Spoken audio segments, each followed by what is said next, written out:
أعوذ بالله من الشيطان الرجيم. بسم الله الرحمن الرحيم، والصلاة والسلام على أشرف المرسلين سيدنا محمد وعلى آله وأصحابه أجمعين.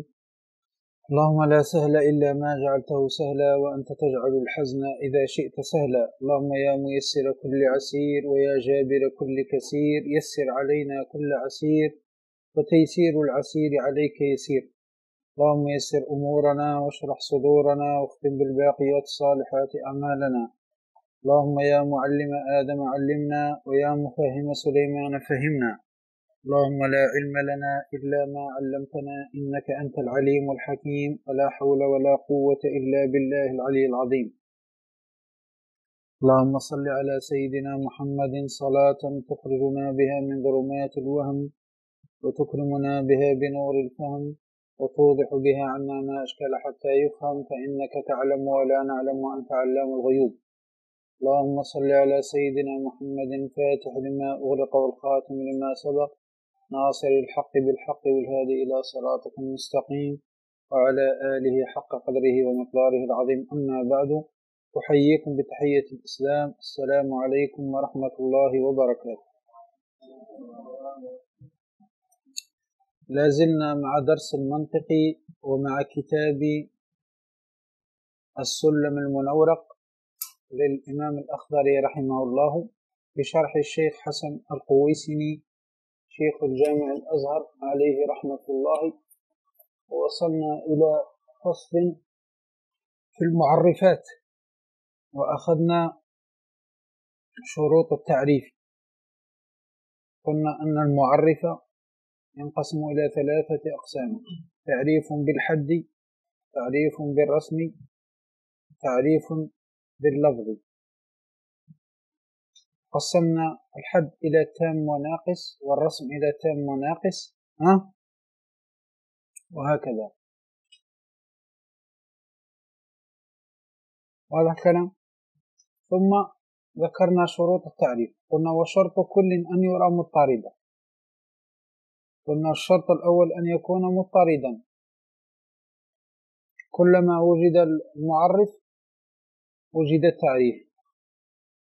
قلنا ومنعكسا، كلما وجد التعريف وجد المعرف. قلنا وأن يكون ظاهرا، لا يكون خفيا ولا مساويا. لذلك قلنا التعريف لا يكون مساوي للمعرف، لازم يكون أظهر منه. قلنا كذلك لا بد أن يكون، إذا كان التعريف مجازيا، لا بد أن تكون فيه قرينة لا تصرف اللفظ عن حقيقته، لا، وإنما تعين المراد. لا بد أن تكون فيه قرينة تعين المراد، وليس أن تصرف اللفظ عن الحقيقة فقط، لا. هذا مطلوب في المجاز عامة، لكن المقصود بقول الشيخ ولا كما قال ولا تجوز بلا قرينة بها تحرز، يعني لا يكون تعريف مجازيا إلا إذا كان فيه قرينة تعين المراد وليس تصرف اللفظ عن حقيقته فقط، لأن هذا عام في المجاز، عام. لكن في التعريف خاصة يطلب أن تكون القرينة تعين المراد. لذلك قلنا لو عرفت العالم بأنه بحر يدخل الحمام، هذا التعريف عند المناطق لا يصح. لماذا؟ لأن القرينة ولو صرفت اللفظ عن حقيقته لكنها لم تعين المراد. أن البحر يصدق على العالم ويصدق على الكريم، فإن كان فيه قرينة يدخل الحمام صرفته عن ظاهره عن حقيقته لكنها لم تعين المراد، فعند هذا القرينة هذه لا يصح عند المناطق في التعريف. لكن لو عرفت البليد قلت هو حمار ناهق كما قلنا يدخل الحمام، خلاص، هنا يدخل الحمام قرينة عينت المراد، لأن الحمار الناهق هذا معناه البليد، فعينت المراد. واضح؟ وعينت أن الحمار الناهق مقصود به البليد. مفهوم يا جماعة؟ وهذا تقريبا ما أخذنا في الدرس الماضي. نقرأ الأبيات ثم نأخذ الجديد. أعوذ بالله من الشيطان الرجيم. بسم الله الرحمن.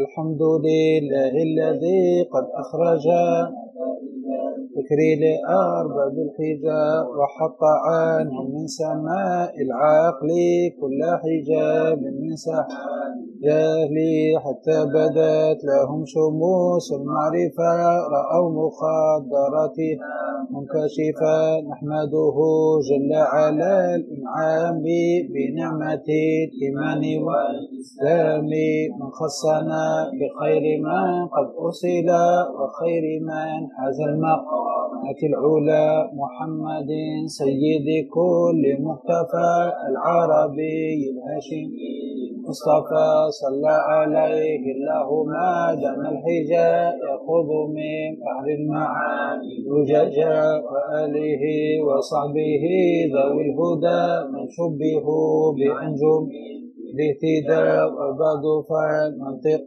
للجنان نسبته كالنحو للسان فيعصم الأفكار عن ذي الخطا وعن يكشف الغطاء. فهك من أصوله قواعد تجمع من فنونه فوائد. سميته بسلم المنورق يرقى به سماء علم المنطق. والله أرجو أن يكون خالصا لوجهه الكريم ليس خالصا وأن يكون نافعا للمبتدئ به إلى قولات يهتدي. والخلف في جواز الاشتغال به على ثلاثة أقوال. فالنصر والنواوي حرما وقال قوم ينبغي أن يعلم. وقولة مشهورة الصحيحة جواز كامل القريحة ممارس السنة والكتاب ليهتدي به إلى الصواب. إدراك مفرد تصور علم ودرك نسبة بتصديق وسيم. وقدم الأول عند الوضع لأنه مقدم بالطبع النظر محتاج للتأمل وعكسه هو الضروري الجلي. وما به إلى تصور وصل يدعى بقول شارح فلتبتهل. وما لتصديق به توصل بحجة يعرف عند العقلاء دلالة اللفظ على ما وافق يدعونها دلالة المطابقة وجزء تضمنا وما لازم فهو التزام من التزم. مستعمل الألفاظ حيث يوجد إما مركب وإما مفرد. فأول ما دل جزءه على جزء معناه بعكس ما تلا. وهو على قسمين أعني المفرد كلي أو جزئي حيث وجد. فمفهم لركن الكلي كأسد وعكسه الجزئي. وأولا للذات اندرج فانصبه أو لعارض إذا خرج. والكليات خمسة عرض نوع وخاص. وأول ثلاثة بلا شطط جنس قريب أو بعيد أو وسط. ونسبة الألفاظ للمعاني خمسة أقسام بلا نقصان. توطؤ تشكك تخالف والاشتراك عكسه ترادف. واللفظ إما طلب أو خبر. وأول ثلاثة ستذكر أمر مع استعلاء وعكسه دعاء. وفي التساوي فالتماس وقع. الكل حكمنا على المجموع ككل ذاك ليس ذا وقوع.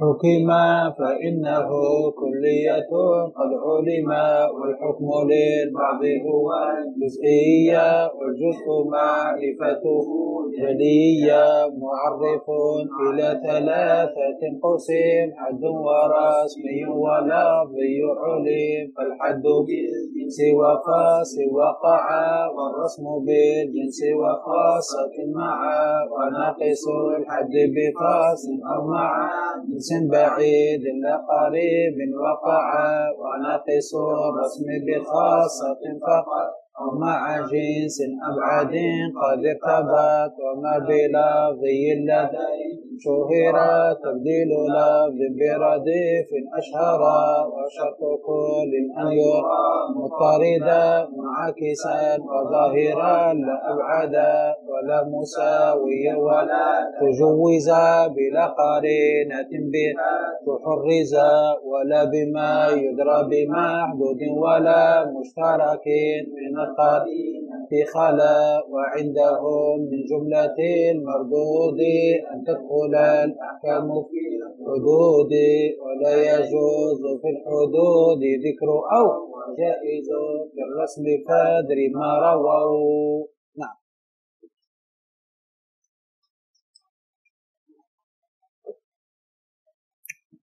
أعوذ بالله من الشيطان الرجيم بسم الله الرحمن الرحيم. قال المصنف رحمه الله تعالى ونفعنا بعلومه وبعلوم مشايخنا في الدارين آمين. ولا يكون التعريف بما أي بلفظ يدرى أي يعلم معناه بمحدود أي معرف أي يتوقف معرفة ذلك التعريف على معرفة ذلك التعريف يتوقف معرفة ذلك التعريف على معرفة المعرف.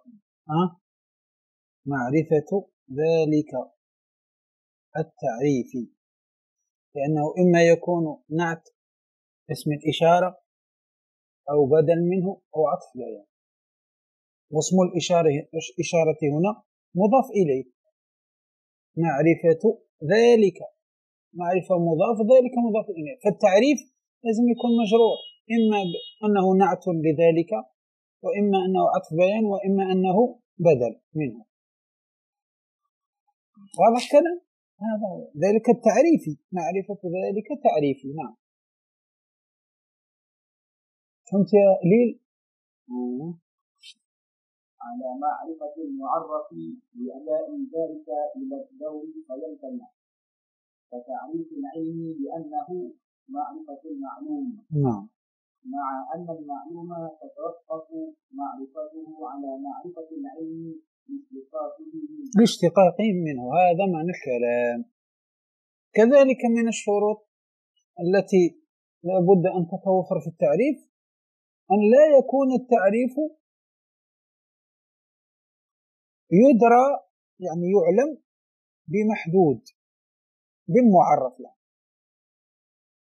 أن لا يكون التعريف بلفظ يدرى يعني يعلم معناه بمحدود يعني بالمعرف. يعني لا تتوقف معرفة التعريف على معرفة المعرف. أو عندنا مثلا أهو واحد يمسح لنا السبورة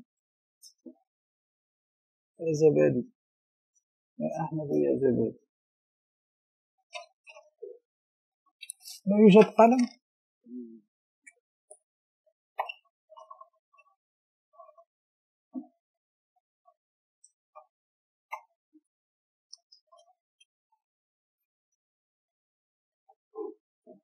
مثلا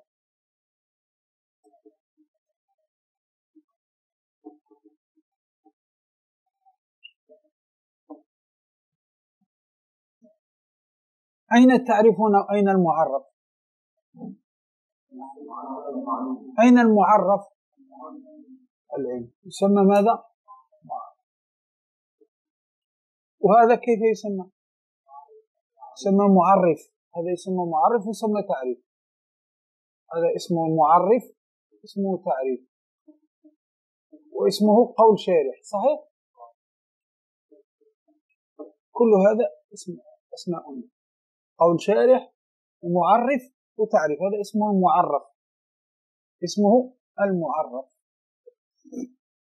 فالشيخ ماذا قال لك؟ قال لك لابد أن لا يكون التعريف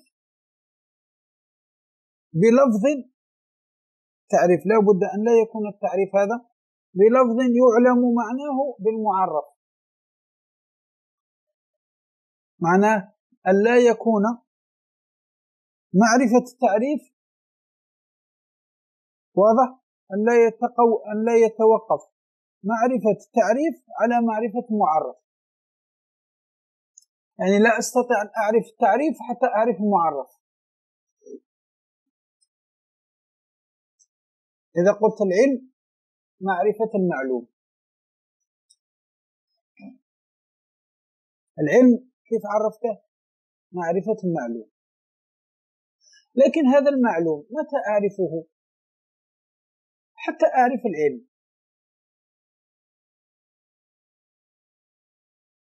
أنا جيت قلت العلم معرفة المعلوم، لكن هذا المعلوم أنا معلومات هذه لا أعرفها حتى أعرف العلم. فالآن أصبح فيه دور، العلم متوقف على هذا المعرف متوقف على المعرف، والمعرف متوقف على المعرف، فيه دور.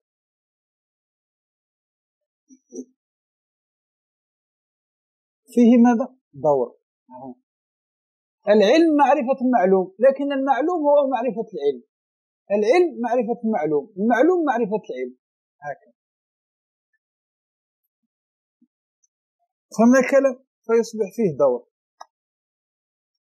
فلا بد أن لا يكون التعريف متوقف على معرفة المعرف، وإلا كان فيه دورا كما هنا.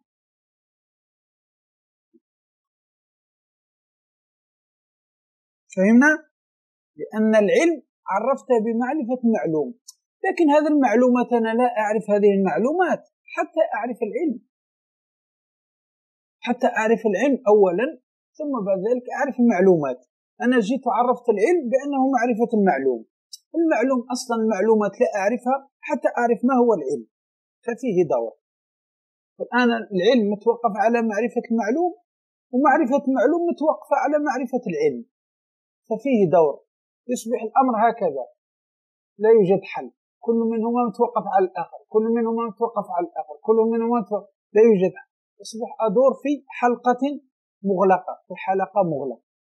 العلم هو معرفة المعلوم، ومعرفة المعلوم هو معرفة العلم. لازم أعرف العلم قبل ما أعرف المعلومات، أعرف العلم أولا ثم أعرف المعلومات، لأن المعلوم مشتق من العلم، صحيح؟ المعلوم مشتق من العلم، ولا أستطيع أن أعرف المشتق حتى أعرف المشتق منه.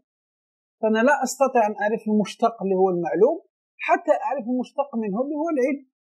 فهمنا الكلام هذا؟ هذا معنى الكلام. فالشيخ هنا قال لك انظر: ولا يكون التعريف بما أي بلفظ يدرى أي يعلم معناه بمحدود أي معرف، أي يتوقف معرفة ذلك التعريف على معرفة المعرف لأداء ذلك إلى الدور فيمتنع، كتعريف العلم بأنه معرفة المعلوم، مع أن المعلوم تتوقف معرفته على معرفة العلم لاشتقاقه منه كما قال. فمن الكلام هذا كما شرحنا هنا، أنا جيت عرفت العلم بأنه معرفة معلوم، والمشكلة أين؟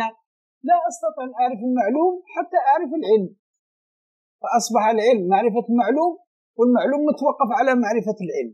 العلم عرفته بأنه معرفة معلوم، ومعرفة المعلوم متوقف على معرفة العلم، فأصبح فيه دور. أصبح هذا متوقف على ده، وهذا متوقف على ده، هذا متوقف على ده، هذا متوقف على ده، أصبح فيه دور. هكذا أدور في حلقة مغلقة. هل أجد حل؟ لا أجد حل إلا إذا فككت الحلقة هذه، فككتها، هناك أجد دور، أجد الحل. فالآن لا يجوز التعريف، لا يجوز أن يكون التعريف متوقفا على معرفة معرف. لا يجوز أن يكون التعريف هذا متوقف على معرفة معرف. لا بد التعريف لا يكون متوقف على معرفة المعرف، لا، لابد أن لا يتوقف معرفة التعريف على معرفة المعرف، وإلا كان فيه دورا. فهنا الكلام ولا مفهمناش؟ لابد التعريف لا تتوقف معرفته على معرفة المعرف، لازم ما تتوقفش. كهذا مثلا، هكذا مثلا الإنسان مثلا حيوان نار، هذا التعريف هل يتوقف على معرفة المعرف؟ لا، ما يتوقفش، فهذا تعريف صحيح. لكن هذا لا، العلم معرفة معلوم لا يجوز، لأن هذا التعريف متوقف على معرفة المعرف. فهمنا؟ وفيه دور. فمن الكلام أعيد القراءة ستفهم أكثر. ولا يكون التعريف بما أي بلفظ يعلم معناه بمحدود معرف، لأن المعرف هو المحدود. هذا اسمه يا جماعة انظر، هذا اسمه الحد، هذا اسمه المحدود. العلم اسمه المحدود، ومعرفة المعلوم اسمه الحد. فمن المحدود ما هو؟ المحدود هو المعرف اللي هو العلم. هنا في هذا المثال المحدود هو العلم، والحد هو معرفة المعلوم. أنتم معي؟ هذا بمحدود أي معرف. نعم، أي يتوقف معرفة ذلك التعريف على معرفة المعرف. نعم، لابد أن لا يتوقف معرفة التعريف على معرفة المعرف، لكي لا يكون فيه ماذا؟ دور، لكي لا يكون فيه دور. نعم، زين. لأداء ذلك إلى الدور فيمتنع. لأداء ذلك إلى الدور فيمتنع. الكلام لأداء ذلك إلى الدور فيمتنع. فتعريف العلم بأنه معرفة المعلوم. ها هو الآن العلم معرفة ماذا؟ المعلوم. عرفت العلم بأنه معرفة المعلوم. هذا المعلوم متى أعلمه؟ لما نعرف ما معنى العلم. صحيح؟ الآن عرفت العلم بأنه معرفة معلوم، فأصبح الآن التعريف متوقف على ماذا؟ متوقف معرفته على معرفة العلم، فأصبح فيه دور، كل منهما يتوقف على الآخر. نعم. مع أن المعلوم تتوقف معرفته على معرفة العلم. المعلوم هذا لا أعرفه حتى أعرف العلم، لأن المعلوم مشتق من العلم، ولا يمكن أن أعرف المشتق حتى أعرف المشتق منه. كيف أنا لا أعرف المشتق وأريد أعرف المشتق منه؟ لا، لازم أولا أعرف المشتق منه أولا، ثم أعرف المشتق. فالعلم مشتق منه، هو الذي أخذ منه المعلوم، لأن العلم مصدر كما تعلمون أن الأصل ماذا؟ الأصل في الأشياء المصدر، على خلاف بين البصري والكوفي. البصريون يقولون الأصل هو المصدر، ويشتق منه الفعل واسم الفعل واسم الفاعل والفعل المضارع وغير ذلك، مثل ضرب. الأصل في ضرب يضرب ضارب مضروب كذا، الأصل فيه الضرب مصدر، هذا هو الأصل. ثم جئنا واشتققنا منه ضرب يضرب ضارب مضروب ضراب وغير ذلك. وقال الكوفيون لا، الأصل الفعل، أصل الفعل ثم اشتققنا منه غيره. الأصل ضرب، اشتققنا منه يضرب ضارب الضرب مضروب ضراب وغير ذلك.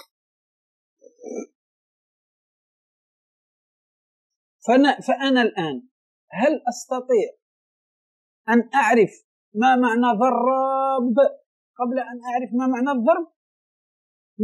من هو الأول الذي لابد أن أعرفه أولا؟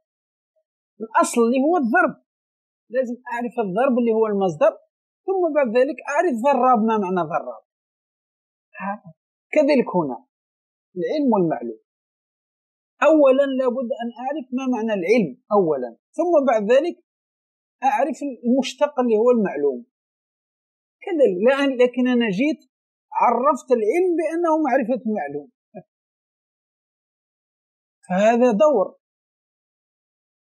عرفت المشتق منه، عرفته بالمشتق، فهل يصح هذا؟ لا. عرفت المشتق منه، عرفته بالمشتق، لا. فمن الكلام هذا الآن هذا التعريف لا يصح عند المناطق، لا يصح، لأن فيه دورا، فيه دور، كل واحد متوقف على الآخر.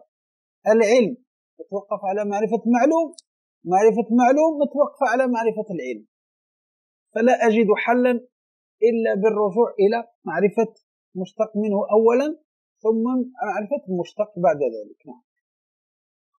مع أن المعلوم تتوقف معرفته على معرفة العلم ها هو لاشتقاقه منه، يصبح كل واحد متوقف على الآخر. هم كلام. أجيب يعني عندما اعترض على الشيخ بهذا أجيب لأن المعلوم مراد منه الذات بقطع النظر عن وصفها بالمعلومية. نعم. وكأنه قيل العلم معرفة الشيء، هذا هو. هم كلام يعني أجيب بأن المعلوم مقصود من المعلوم هنا شيء، ليس وصف المعلوم، لا، مقصود به شيء، معرفة شيء بقطع النظر عن وصفه بأنه معلوم، بقطع النظر عن وصفه بأنه معلوم. كأنني قلت العلم معرفة الشيء، كأن المعلوم بمعنى الشيء. من الكلام هذا هو. وأجيب بأن المعلوم مراد منه الذات، مراد منه ذاته فقط، ليس المراد منه وصفه، ليس المراد منه وصفه وإنما ذاته فقط. فكأنني قلت العلم معرفة الشيء، كأن المعلوم هذا قاصد به الشيء، ليس قاصد به وصف المعلوم حتى يقع الدور. ومن الكلام هذا هو. نعم. بقطع النظر عن وصفها بالمعلومية، بقطع النظر عن وصفها بالمعلومية. فأنا في معرفة معلوم، المعلوم أقصد به الشيء، أقصد به الشيء، لا أقصد به الوصف اللي هو المعلوم حتى يقع الدور، لا، أقصد به الذات فقط من غير نظر إلى وصفها بالمعلومية. فكأنني قلت العلم معرفة الشيء، أقصد بالمعلوم الشيء، لا أقصد به الوصف اللي هو المعلومية، لا. مفهوم؟ هذا هو. ولا مشترك من القرينة خلاء. نعم. ولا يكون التعريف بلفظ مشترك خال من القرينة المعاينة للمراد. نعم كذلك. كتعريف الشمس بأنها عين، هذا هو. كتعريف الشمس بأنها عين. لا بد كذلك في التعريف أن لا يكون التعريف لفظا مشتركا، لا يكون التعريف بلفظ مشترك لا يوجد فيه قرينة تعين المراد. يعني تأتي وتقول هكذا، تعرف الشمس، تقول الشمس عين فقط، الشمس عين، لكن عين هذه عين لفظ مشترك. ماذا تقصد بالعين؟ هل تقصد الذهب والفضة، ولا تقصد العين الجارحة، ولا تقصد العين الجارية، ولا تقصد الجاسوس؟ ماذا تقصد بالعين؟ فالعين هذه لفظ مشترك، أين القرينة التي تعين؟ لا توجد. هذا التعريف لا يجوز، لا يجوز التعريف بلفظ مشترك لا يوجد فيه قرينة تعين المراد. لكن لو جيت وقلت هكذا الشمس عين مضيئة، لو قلت الشمس عين مضيئة أتت القرينة ولا لا؟ أتت القرينة اللي هي مضيئة، فأنا عرفت أني أريد الكوكب، كوكب هذا المضيء، لأن قرينة مضيئة بينت وعينت المراد. فمعناه لا أريد الذهب والفضة، ولا أريد الجاسوس، ولا أريد العين الباصرة، جارحة. مفهوم؟ هذا ومحل امتناع يا جماعة مفهوم الآن؟ مفهوم؟ هذا. فلو جيت وقلت الشمس عين وسكت، هذا لا. فعرفت بشيء بلفظ مشترك ولا يوجد قارنة عين المراد، هذا لا يجوز عند المناطق، لأنه يبقى هذا فيه إجمال، لأنه يصبح هذا يصدق على أشياء كثيرة. ما المقصود بالعين؟ أنت ما تقصد بالشمس عين، ماذا تقصد به؟ هل الشمس مثل الذهب والفضة؟ عين معناها مثل الذهب والفضة؟ ولا تقصد الشمس مثل الجاسوس؟ ولا تقصد الشمس مثل العين؟ ولا تقصد الشمس مثل العين الجارية؟ ماذا تقصد؟ لا يوجد قارنة عين المراد. لكن جيت لو قلت الشمس عين مضيئة، هنا تبين المراد، فأنا أقصد به ماذا؟ الكوكب هذا النهاري. ها؟ هنا. ومحل امتناع المشترك. أيوة. متى يمتنع المشترك؟ نعم. ما لم يرد جميع المعاني الموضوع لها. نعم. أما إذا أردت جميع المعاني يجوز التعريف به. إذا كان أنا أردت جميع المعاني، أردت جميع المعاني، مثلا أردت بالقرء، أردت به الطهر وأردت به الحيض، الاثنين يجوز التعريف بالمشترك، يجوز التعريف بالمشترك. فهمنا؟ إذا أردت باللفظ المشترك أنا أريد جميع المعاني، أنا أريد من العين، أريد منها جاسوس، وأريد منها ذهب الفضة، وأريد العين الجارية، وأريد العين الباصرة. إذا أردت كل هذه المعاني أنا أردتها، يجوز التعريف الشمس بأنها عين. فهمنا هذا الكلام ولا لا؟ هذا. إذا أردت جميع المعاني يجوز التعريف بلفظ مشترك، لأنني أنا أريد جميع المعاني. كتعريف القرء مثلا، القرء إذا قلت مثلا القرء هكذا مثلا. إذا أردت بالقرء الحيض وأردت به الطهر فيجوز أن أعبر بالقرء من غير قرينة عين المراد. إذا أردت بالعين الذهب والفضة، وأردت به الجاسوس، وأردت به العين الجارية، وأردت به العين الباصرة، يجوز أن أقول الشمس عين، وأقصد بها الشمس كالعين هذه، والشمس كالعين الجارية، والشمس كالجاسوس، والشمس كالذهب والفضة. إذا أردت جميع المعاني أنا أردتها أن أشبه الشمس بها، فيجوز التعريف بالمشترك، أقول الشمس عين وأسكت. يجوز التعريف عند المناطق. لماذا جماعة؟ لأني لا أريد لفظ معين واحد، لا أريد الجميع. فالذي يقرأ ماذا يفهم؟ يفهم جميع المعاني، وأنا أريد جميع المعاني، خلاص. فهمنا الكلام؟ هذا معنى كلام شيخ. ومحل امتناع المشترك ما لم يرد جميع المعاني الموضوع لها، هو وإلا جاز، وإلا جاز. إذا كان أريد بالعين جميع المعاني خلاص يجوز. فهمنا جماعة؟ مفهوم؟ هذا معنى كلام الشيخ رحمه الله. نعم. وتعريف القضية بأنها قول يحتمل الصدق والكذب. هو كتعريف القضية بأنها قول يحتمل الصدق والكذب. هنا القول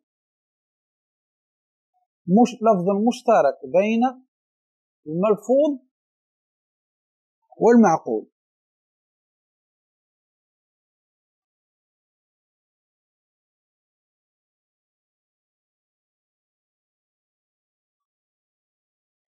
فهم كلام؟ لأن القول مشترك بين اللفظ ما أتلفظ به قول، وبين المعقول اللي هو اللفظ النفسي، الكلام الموجود في النفس. فهمنا؟ فإذا عرفت القضية بأنها قول يحتمل الصدق والكذب، وأنا أريد بالقول الملفوظ والمعقول، يجوز التعريف بالمشترك هذا، لأن القول مشترك بين الملفوظ والمعقول، وأنا أريد كلاهما، فيجوز تعريف القضية بأنها قول هكذا مطلقا. لا أقول قول لفظي، لا أقول قول نفسي، لا، أقول قول، والقول يصدق على اللفظ ويصدق على المعقول. لماذا قلت قول وسكت؟ لأني أريد المعنيين الاثنين، أريد اللفظ والقول والنفسي كلاهما. واضح؟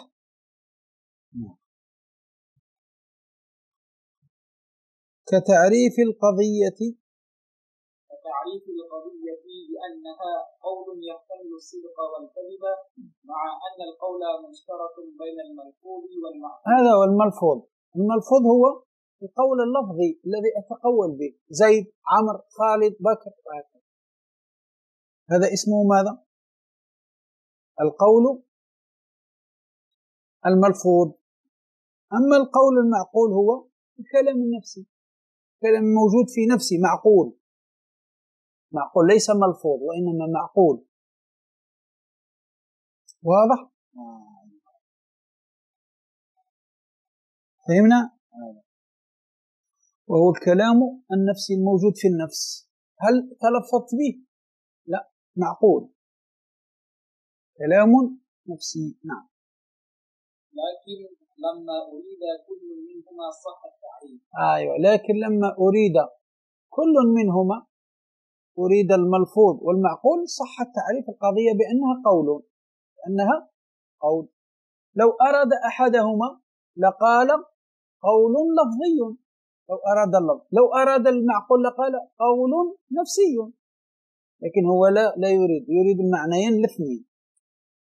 قال القضية قول أحتمل الصدق والكذب، معنى قول لفظي وقول نفسي، الكلام النفسي الموجود في النفس. إن الكلام لفي الفؤاد وإنما جعل اللسان على الفؤاد دليلا. وهذا عند الأشاعرة فقط، قسموا الكلام إلى قسمين: كلام لفظي وكلام نفسي. الكلام اللفظي هذا يستحيل على الله تبارك وتعالى، يستحيل أن الله يتكلم كلام لفظي بصوت وحروف وكذا. أما الكلام النفسي الموجود في النفس فهذا الذي يوصف به الله تبارك وتعالى. هذا الكلام هو الذي يوصف به الله تبارك وتعالى، يسمى الكلام. المقصود بكلام الله هو الكلام النفسي، ليس الكلام اللي هو بحروف وأصوات، لأن الله منزه عن هذا. ثم الكلام ليس بالحروف، ثم الكلام ليس بالحروف كما قال الشيخ الدردي، ولا كالمألوف كما. واضح كلام؟ فلذلك الأشاعرة أو أهل السنة والجماعة قالوا الكلام اللفظي هذا منزه عنه الله تبارك وتعالى، أما الكلام النفسي هو الذي يتصف به الله تبارك وتعالى. لكن لما أراد الله تبارك وتعالى أن يفهمنا كلامه الموجود في نفسه، كلامه القديم الذي ليس بصوت ولا حرف، القائم بنفسه، أراد أن يفهمنا بعضه، أنزل إلينا القرآن والتوراة والإنجيل والزبور. فهذا القرآن يدل على بعض مدلول الكلام النفسي. لذلك القرآن الذي نقرأه في المصحف حادث ليس قديم،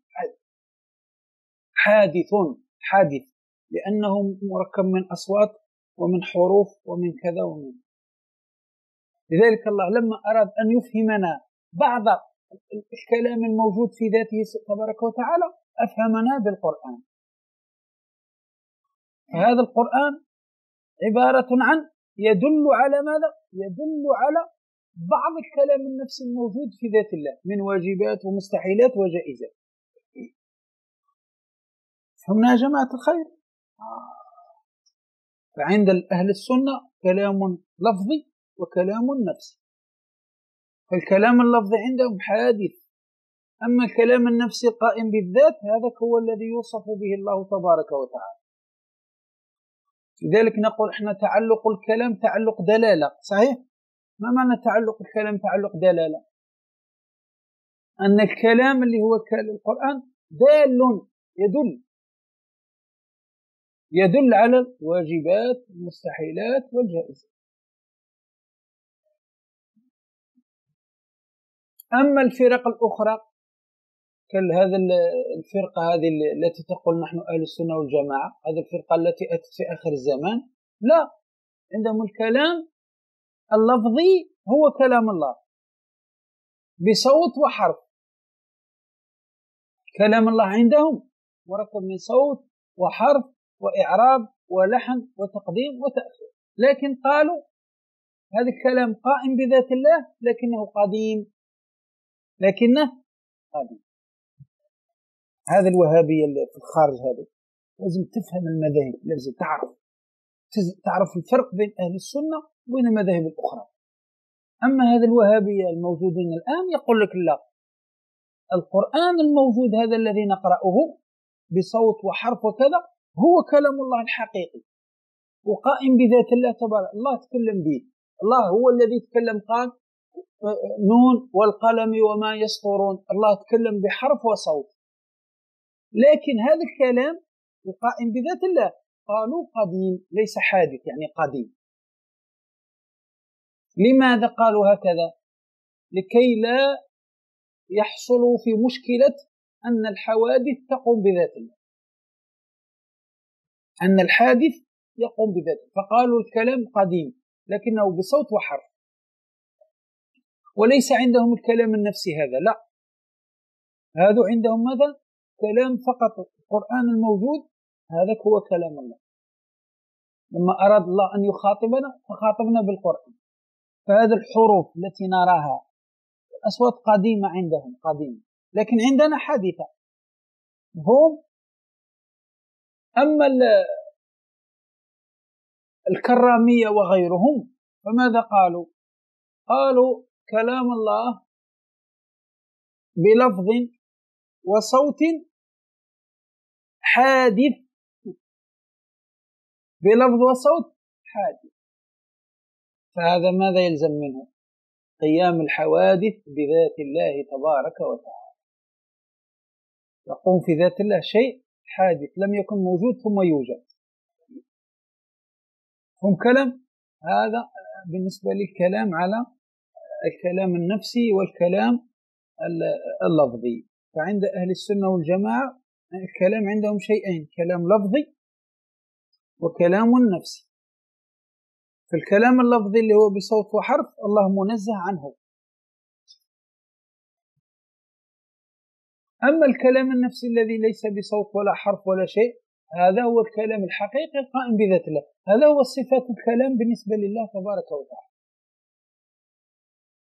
أما المعتزلة ماذا قالوا؟ قالوا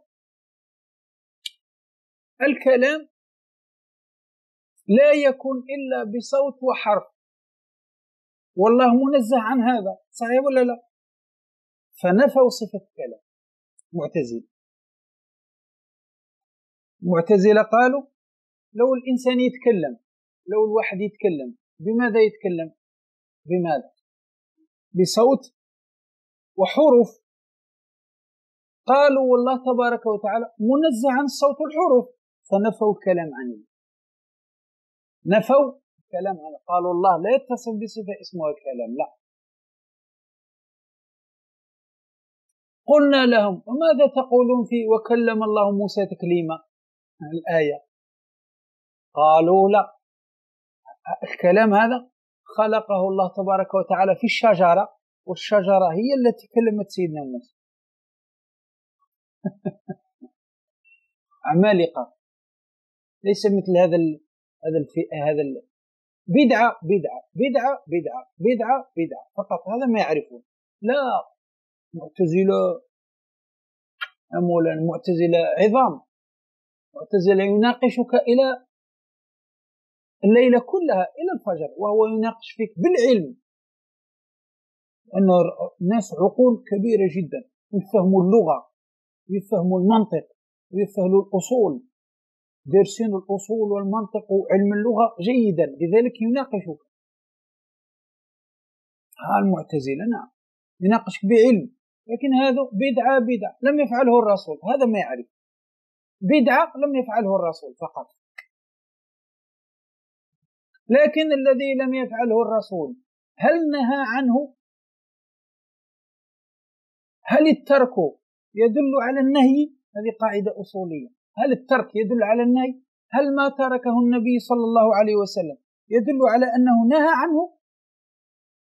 هذا هو المشكلة. هل النبي لما ترك رفع اليدين بعد الصلوات المكتوبة، هل هذا عدم رفع اليدين هل هذا يدل على النهي، على أن النبي لما لم يرفع كأنه نهى؟ لا، عند جمهور الأصوليين لا يدل على النهي، وإنما تركه هكذا فقط. فأنت لو دعوت لم تخالف السنة، أن هذا النبي تركه لكن لم ينهى عنه. احتفال بالمولد، صيام نصف من عاشوراء، كل هذا من باب الترك الذي لا يدل على النهي، فلو فعلته لا شيء في ذلك. لذلك العلماء كلهم فعلوه من غير إنكار، حتى جاءت في آخر الزمان تريد أن تصحح لنا العقيدة وتصحح لنا العبادة. أين كنتم لما كان علماء الإسلام موجودون؟ أين كنتم لما كان الرازي موجود والبيضاوي موجود والسيوطي موجود وابن حجر موجود والهيثمي موجود والتقي السبكي موجود والتاج السبكي موجود؟ أين كنتم؟ رغم هذا الفحول كله ولم ينكروا، كانوا يحتفلون مع الناس المولد، وكانوا يصومون النصف من عاشوراء مع الناس، وكانوا يذكرون الله مع الناس، ولم ينكروا عليه، مع جلالتهم في العلم، مع جلالتهم في العلم ومع تقواهم ومع تمسكهم بالسنة، ولم ينكروا هذه الأشياء كلها. احتفلوا بالمولد، صاموا عاشوراء، أحيوا نصف الليلة من شعبان، ذكروا الله بالسبحة، أقروا بالتصوف، أقروا بالمذهب الأشعري، كل هذا. والواحد منهم عالم واحد من علماء الماضين، عالم واحد قدوة للأمة كلها، الإمام النووي مثلا، لو تقتدي به الأمة كلها للقيت الله على خير. لو الأمة كلها تقتدي بالنووي مثلا خلاص تلقى الله على خير. يكفي النووي وحده، يكفي أن يكون قدوة للأمة. ابن حجر يكفي واحد قدوة للأمة، السيوطي وحده، التقي السبكي، التاج السبكي، كل هؤلاء يصلح أن يكون قدوة للأمة، ولم ينكر هذا الأشياء. حتى جاءت هذا الفئة هذه الآن تريد ماذا؟ تصلح لنا العقيدة. تصلح لنا ماذا؟ العقيدة. فقالوا ماذا؟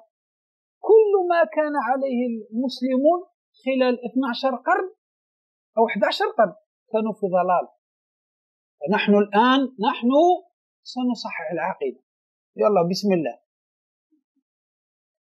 نعم هذا هو المشكل. وأتوا بآراء لم يقل بها أحد من العالم، ويكذبون على السلف. قال السلف، كذب، كله كذب على السلف. السلف لم يقولوا هذا أصلا، ولو قالوه هو متأول عند العلماء. وهل أنتم أعلم من العلماء السابقين من كلام السلف؟ هل أنتم أعلم من السيوطي الحافظ، ابن حجر الحافظ، يعرف أحاديث النبي كلها، ويعرف أقوال السلف كلها، ويعرف مذاهب المسلمين كلها. واضح جماعة؟ نعم. خرجنا من الدرس الآن كله، ذهبنا إلى علم التوحيد. المهم هذا هو كتعريف القضية بأنها قول يحتمل الصدق والكذب، مع أن القول مشترك بين الملفوظ والمعقول، بين اللفظ، بين الكلام اللفظي، بين القول اللفظي والقول النفسي اللي هو الكلام النفسي، مفهوم؟ لكن لما أريد كل منهما صح التعريف، لما أريد كل منهما صح التعريف، لأن الشيخ يريد بالقول ماذا؟ يريد به الملفوظ والمعقول. نعم زيد. وعندهم الظرف خبر مقدم. نعم الظرف خبر مقدم. أيوة مفهوم؟ يعني دخول الأحكام في الحدود عندهم من جملة المردود، هذا هو الخبر. الخبر هو أن وما دخلت عليه، أن تدخل الأحكام في الحدود عندهم من جملة المردود، معناه أن وما دخلت عليه في تأويل مصدر يكون هو المبتدأ. دخول الأحكام في الحدود عندهم من جملة المردود، هذا معنى. فالظرف خبر مقدم، أن تدخل الأحكام في الحدود هذا أن وما دخلت عليه في تأويل مصدر يكون هو المبتدأ، يعني دخول الأحكام في الحدود. فمن الكلام هذا هو. ومن جملة المردود متعلق بالظرف، جار ومجرور متعلق بالظرف. من جملة المردود جار ومجرور في محل الحال من الضمير المستتر في الخبر. في الخبر واضح؟ وعندهم حال كونه من جملة المردود، فالجار والمجرور هذا في محل الحال. أين صاحب الحال؟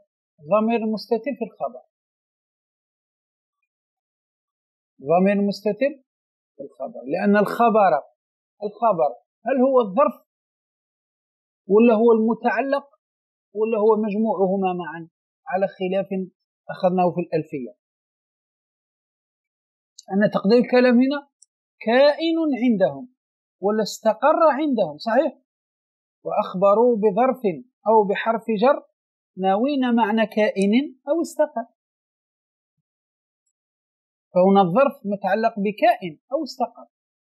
تقدير الكلام كائن عندهم من جملة المردود أو استقر عندهم من جملة المردود، صحيح؟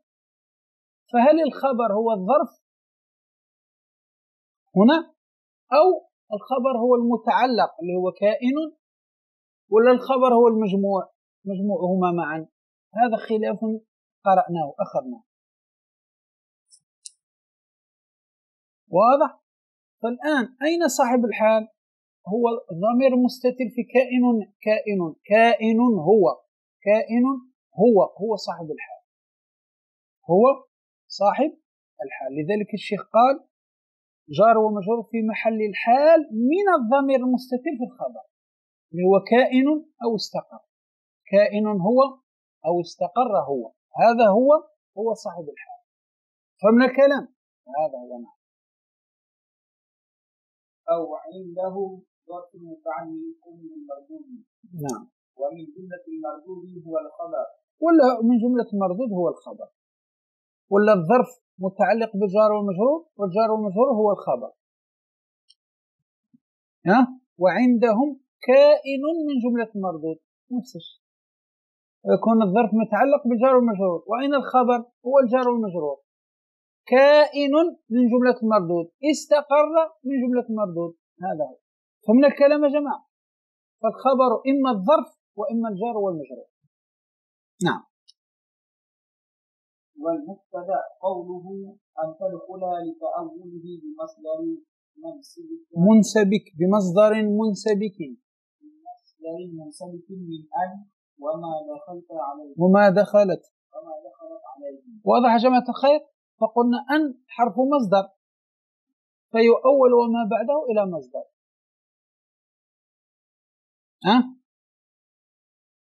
أن هذه حرف مصدري ونصب، هذه أن اسمها حرف مصدري ونصب، تؤول وما بعدها إلى مصدر. فأن تدخل فقل أن حرف مصدري ونصب، تدخل فعل مضارع منصوب بأن وعلى الفتحة الظاهرة، وأن وما دخلت عليه في تأويل مصدر تقديره دخول هو المبتدأ، دخول الأحكام في الحدود عندهم من جملة مردود. فمعنى معناها جماعة. نعم زيد. والمعنى على الإعراب الأول لو قلنا أن عندهم هو الخبر، والجار والمجرور متعلق بالظرف. نعم. ودخول الأحكام في التعاريف كائن عندهم حالة كونه من جملة المردود. هذا هو أي الممتنع. على الإعراب الأول لو قلنا أن عندهم هو الخبر من جملة المردود جار ومجرور متعلق بعندهم، صح؟ يكون المعنى هكذا: دخول الأحكام في التعاريف كائن، هو الذي قلنا عليه، كائن عندهم حالة كونهم من جملة مردود. هذا هو. واضح؟ يكون عندهم هو الخبر. نعم زيد. أي المردود معناه الممتنع. نعم. وعلى الإعراب الثاني اللي هو من جملة المردود هو الخبر وعندهم ظرف متعلق بالجار والمجرور. نعم. ودخول الأحكام في التعاريف كائن من جملة المردود عندهم، كائن من جملة المردود، لأن من جملة المردود هو الخبر. فهمنا الكلام هذا. أي المناطق. نعم. وخصهم بالذكر لأنهم الباحثون عن نعم، هم الباحثون عن التدقيق في التعاريف، هم الباحثون عن التدقيق في ذلك في التعاريف. نعم زيد. ودخول الحكم في التعريف كقولهم الفاعل هو الاسم المرفوع. نعم. فالآن عند المناطق لا يجوز دخول الأحكام في التعاريف، يعني التعريف لا يجوز أن يدخل فيه الحكم. لا تقول الفاعل هو الاسم المرفوع، ذكرت حكمه، لأن الحكم على الشيء فرع عن تصوره. كيف أنت الآن تريد أن تعرف الفاعل بحكمه؟ الحكم على الشيء حتى تتصور الفاعل ما هو. عندما أتصور الفاعل ما هو وأعرفه بعد ذلك أحكم عليه، لكن أنا جيت عرفت الفاعل عرفته بحكمه، هذا لا. مفهوم؟ فالآن كذلك يكون فيه دور كما قلنا في الأول، يكون فيه دور.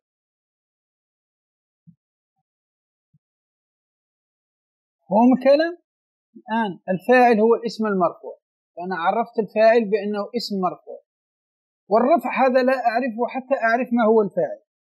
لازم أتصور الفاعل أولا ثم بعد ذلك أعرف أحكامه. لكن أنا أتيت وعرفت الفاعل بأنه الاسم المرفوع فهمنا؟ ففيه دور كذلك. أنا متى أعرف الحكم؟ حتى أتصور الفاعل قبل. عندما أتصور الفاعل ما هو بعد ذلك يأتي الحكم. لكن أنا جيت عرفت الفاعل عرفته بحكمه، هذا معيب عند أهل المنطق، معيب. لا يجوز أن تدخل الأحكام في الحدود في التعاريف. نعم. والرفع حكم من أحكام الفاعل. نعم. والحكم على الشيء متوقف على تصوره. نعم. متى أحكم على الشيء؟ حتى أتصوره. مفهوم؟ هذا هو. لأن الحكم على الشيء فرع عن تصوره، لازم أتصوره قبل ذلك ثم بعد ذلك أحكم عليه. فلازم أعرف الفاعل هكذا: الفاعل هو الاسم الذي يأتي قبله فعل دائم. قل الفاعل مثلا هو الاسم الذي قبله فعل دائم. الآن تصورت الفاعل معه، بعد ذلك أنتقل إلى الحكم، أقول وهذا الفاعل يكون مرفوعا. بعدما تصورت الفاعل أنه اسم يأتي قبله فعل تصورت الآن، بعد ذلك يأتي الحكم اللي هو فرع عن التصور. فهمنا؟ أما أني أعرف الفاعل بأنه الاسم المرفوع هذا مشكلة، فيه دور. نعم. فإذا أخذ الحكم جزءا في التعريف فإذا أخذت الحكم جزء في التعريف، لأني قلت اسم مرفوع، فالمرفوع جزء في التعريف، جزء. نعم. توقف المعرف عليه. كذلك توقف المعرف عليه، لأني لا أستطيع أن أعرف حكم الرفع حتى أعرف المعرف، حتى أعرف ما هو الفاعل، حتى أتصور الفاعل، فيصبح الرفع حكم هذا نتوقف على معرفة الفاعل. هذا هو.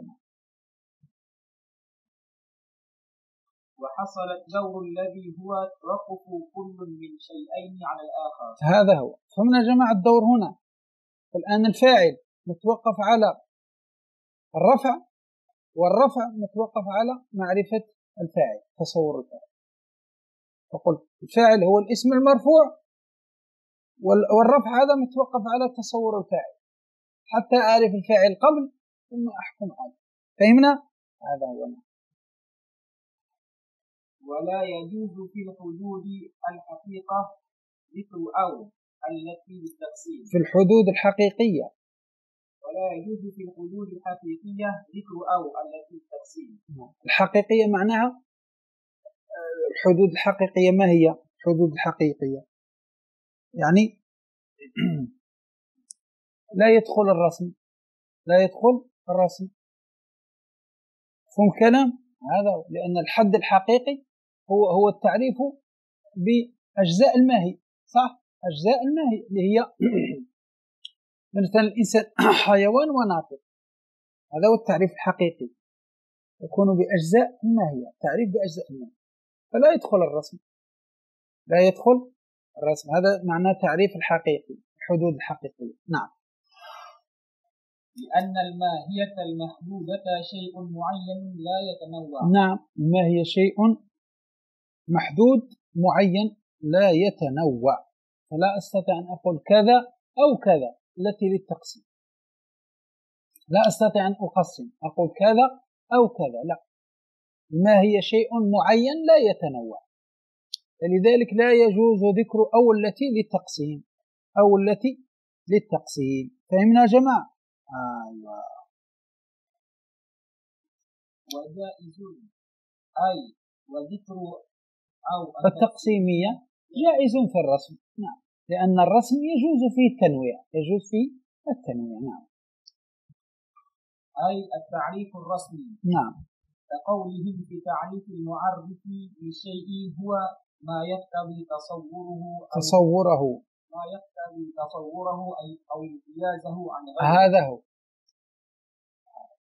تعريف المعرف للشيء. في تعريف المعرف للشيء تقول هكذا: هو ما يقتضي تصوره، أو هذه أو التقسيمية، امتيازه عن غيره. هذا رسم، تعريف بالرسم واضح، يجوز أن تذكر فيه أو التقسيمية، وتقول إما تصور معناه وإما امتيازه عن غيره. مفهوم؟ فهذه أو التقسيمية يجوز ذكرها في الرسم. فأو التقسيمية لا يجوز ذكرها في الحدود الحقيقية، ويجوز ذكرها في الرسم. لماذا؟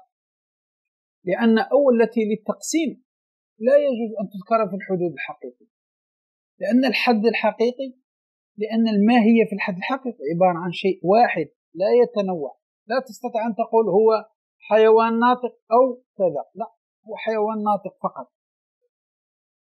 إن الماهية شيء واحد لا يتنوع. أما الرسم لا، الرسم يتنوع، الرسم يتنوع، الآثار التي يتركها الشيء متنوعة. مفهوم كلام هذا؟ لذلك يجوز أو التقسيمية في الرسم. نعم. واحترزنا بأو التي للتقسيم عن التي للشك. هذه لا يجوز لا في رسم ولا في حد. إذا كانت أو التي للشك، تشك فلان إما كذا أو الله أعلم أشك أو كذا، لا، هذه لا يجوز لا في رسم ولا في حد، لأن التعاريف لابد تكون ماذا؟ تكون تعاريف مجزوم بها، لا تكون فيها شك، لا ممكن كذا أو الله أعلم، الله أعلم أو كذا، لا لا لا، لا يجوز لا في حد ولا في رسم. نعم. فلا يجوز دخولها في الحدود ولا في الرسوم. نعم، ولا في الحدود ولا في الرسوم. وقوله فضل ما رواه تكملة للبيت هذا، تكملة للبيت هذا. واضح يا جماعة؟ هذا ما قاله الشيخ رحمه الله في هذا الكلام. اقرأ معي في الحاشية قليلا. قال: قوله بين الملفوظ أي القول اللفظي، قوله هو المعقول أي الكلام النفسي وهو غير المعنى كما لا يخفى. وما ذكره من أن القول مشترك بين اللفظ والنفس أحد طريقتين، والثانية أنه حقيقة في النفس مجاز في اللفظ. نعم، واضح الكلام. قوله وحصل الدور، أقول لا دور من أصله، لأن المحكوم عليه بالحكم المذكور في التعريف ليس هو المعرف بل المأخوذ جنسا في التعريف. ألا ترى أن المحكوم عليه بالرفع في مثال الشارع هو الاسم لا الفاعل؟ فالحكم بالرفع إنما يتوقف على تصور مطلق الاسم لا على تصور خصوص الفاعل حتى يلزم الدور. هذا رد على كلام الشيخ، قال أنه لا يوجد دور أصلا. قوله الحقيقية أي المراد بالحدود معناها الحقيقي لا التعاريف مطلقا شاملة للرسم، يعني فلا يدخل الرسم، وإن أريد به ذلك فيما تقدم بدليل المقابل هنا. قوله أو التي للتقسيم اقتصر عليها لأنها التي وقع فيها التفصيل فمنعت في الحد وأجيزت في الرسم. أما التي للشك أو الإبهام فممنوعة مطلقا كما قلنا. قوله للشك أي تردد المتكلم. قوله التشكيك أي إدخال الشك على السامع وإيقاعه في هذا لا يجوز لا في رسم ولا في حد. خاتمة: دلالة الالتزام متروكة في التعاريف، بمعنى أن التعريف إذا كان محتاجا لقيد وذلك مفهوم معناه من الكلام التزاما لم يكتفى بذلك. في التعاريف لا يعمل بدلالة الالتزام، لا، لابد من الذكر. لا، دلالة الالتزام لا يعمل بها في التعاريف عند المناطق، لابد من التوضيح والذكر. فهم كلام؟ ولا بد من التصريح به. فقبول التعريف متوقف بعد استكمال الشروط على التصريح بجميع القيود. لازم في التعريف تصرح بجميع القيود، لا تعتمد على دلالة الالتزام التي تفهمها بعقلك، لا. التعريف عند المناطق لا بد من ذكر كل القيود والتصريح بها، ولا يكتفى بماذا؟ بما تفهمه من لازم، يلزم كذا، يلزم من كذا كذا، لا يوجد عندهم هذا، لابد من التصريح. فمن يا جماعة، وفي هذا القدر كفاية. نسأل الله تبارك وتعالى إن جعلنا من الذين يستمعون القول فيتبعون أحسنه، أولئك الذين هداهم الله وأولئك هم أولو الألباب. وصلى الله وسلم وبارك على سيدنا محمد وعلى آله وصحبه وسلم، والحمد لله رب العالمين. بهذا نكون قد انتهينا من التصورات، مبادئ التصورات وهي كليات الخمس، ومقاصد التصورات وهي التعالي. نعم، التعالي.